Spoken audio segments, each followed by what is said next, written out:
What's your homie ဟိုတနေ့ကကျွန်တော်ဒီ rap စလုပ်တာနဲ့ပတ်သက်ပြီးတော့ knowledge တွေ share ပေးနေတဲ့ YouTube channel တွေကိုကျွန်တော်ပြောပြခဲ့တဲ့ channel ၄ခုဒါပေမဲ့အဲ့ဒါတွေအကုန်လုံးကမြန်မာလိုပြောတဲ့ channel မဟုတ်ဘူးဒါကြောင့်ကျွန်တော်မြန်မာလိုပြောတဲ့ channel ကို like ရှာခဲ့တဲ့ချိန်မှာ channel တစ်ခုနဲ့ TikTok account တစ်ခုပဲတွေ့တယ်အဲ့ဒီနှစ်ခုလုံးကိုကျွန်တော်ကြည့်ဘူးတယ်သူတို့ပြောတာတွေအဆင်ပြေတယ်သူတို့ knowledge share ပေးတာတွေကအရန်သုံးဝင်လို့ကျွန်တော်ပြန်ပြီးတော့ share ပြီးတော့ပြောပြချင်တာ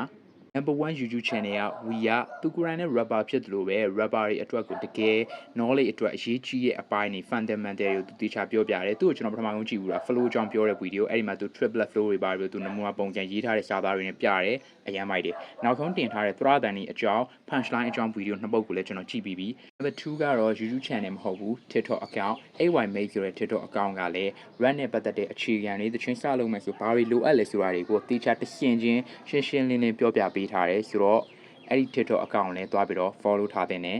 ဆိုတော့ဒါတွေကတော့ကျွန်တော်တို့ run စလုပ်မယ်ဆိုရင်လေးလာခြင်းတဲ့လူတွေမြန်မာလိုလေးလာလို့ရတဲ့ YouTube channel တစ်ခုနဲ့ TikTok account တစ်ခုပေါ့ဒါပေမဲ့ကျွန်တော်တခြား Facebook မှာလည်း how to rap တို့လို့တခြား page တွေလည်းရှိတယ်ဒါပေမဲ့ကျွန်တော်တွေ့မိသလောက်က video တွေကပို့ပြီးတော့ကျွန်တော်တို့ပို့ပြီး effective ဖြစ်တယ်ဆိုတော့ကျွန်တော်လေးလာခဲ့တဲ့ပုံစံတိုင်းပဲတခြားသိချင်တဲ့လူတွေသိအောင်လို့ကျွန်တော်ဒီဟာတွေကို share ပေးတာကျွန်တော်လည်းဘာကောင်းမှမဟုတ်ဘူးခုချိန်ဒီလုံနေရဲတလွဲတွေနဲ့ကျွန်တော်ခြေလန်းနေစနေရဲပဲဒါပေမဲ့ကျွန်တော်လိုခြေလန်းနေစဖို့ဘယ်ကစရမှမသိတဲ့သူတွေအတွက်ကျွန်တော်ဒီ channel တွေကိုကျွန်တော်ညွှန်းပေးတာဆိုတော့အများကြီးလေ့လာလို့ရတယ်ကိုယ်တိုင်ကျုံလို့ရတယ်နောက်ဆုံးပြောချင်တာတော့ thank you for watching this video and နောက်ဆုံး RBC က motivation ပေးရရင်တော့ rapper ဖြစ်ရှင် rapper လို့အဟုတ်ဖြစ်ရမယ်ဆိုတာပဲ